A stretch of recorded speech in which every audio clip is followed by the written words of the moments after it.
निर्मळ मनाचा माणूस आहे असे आपले एकनाथरावजी शिंदे साहेब, ज्यांनी या सांगोला तालुक्यामध्ये गेल्या 30-35 वर्षापासून अनेक चढ उतार पाहिले, परंतु कधीही आयुष्यामध्ये हार मानली नाही असे माझे सहकारी मित्र शाजी बापू पाटील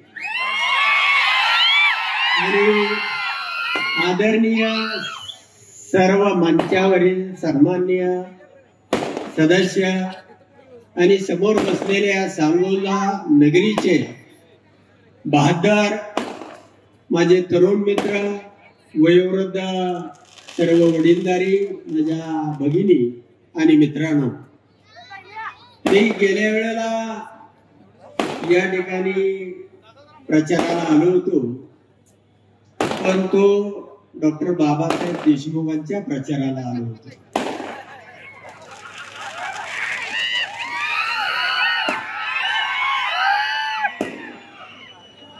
आणि जे 55 वर्ष ज्यांनी एक निष्ठा तत्व सांभाळलं, ते 55 दिवसामध्ये घालवलेल्याचा मलाही राग आला.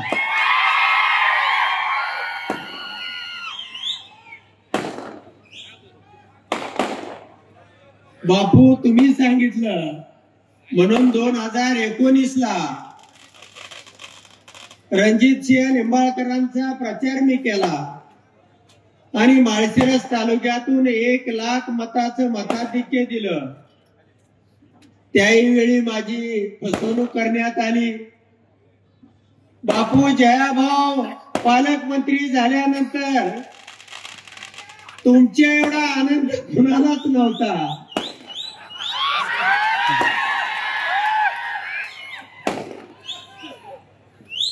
पण मला तर केलंच केलं. 2019 ला फसवलं.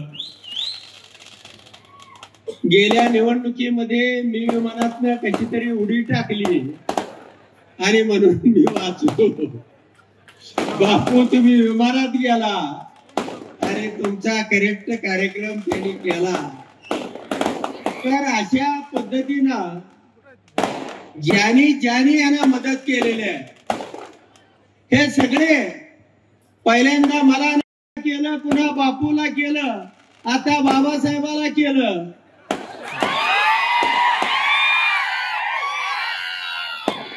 आणि एवढ्यावरती गप बसत नाही, आपल्याला करते फोटो दुसऱ्याला पाठवते.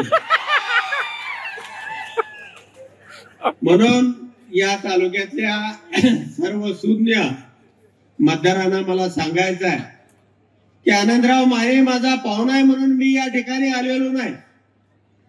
मला तुम्हाला ही निवडणूक एक ऐतिहासिक आहे, एक वेगळी निवडणूक आहे. तुम्हा सगळ्याला गिळंकृत केलेला आहे, तुमचं अस्तित्व नामशेष केलेलं आहे. ज्या शाजी बापूंनी यांच्यासाठी जीवाचं रान केलं, त्या बापूची सुद्धा गद्दारी केली. आणि अशा पद्धतीनं एकाला सगळ्यांना या जिल्ह्यामध्ये जे चित्र दिसतंय, हे चित्र भयानक आहे. आणि त्याच्या विरोधामध्ये मी एकटाच यांना फाईट करत होतो, यांना सडकून काढत होतो. आता माझ्या जोडीला बापू आलेले आहे. आणि म्हणून आपल्याला साहेबांना पुढे जायचं आहे. परंतु ज्यांनी कुणी सूर्याजी पिसाळांनी ही रचना या सांगोल्याच्या नगराध्यक्षाची केलेली आहे, हे कुणालाही आवडलं नाही. तालुक्यातल्या एकाही माणसाला आवडलेलं नाही. आणि म्हणून हा जो जनसमुदाय दिसतोय, दुपारी 2-3 वाजता भर उन्हामध्ये ही लोक जे उभा राहिलेले आहेत, हे कशाचं चित्र आहे? ह्या लोकांच्या मनामध्ये आग आहे आणि ती आग तुम्हाला येणाऱ्या 2 तारखेला त्या ठिकाणी दाखवायची आहे.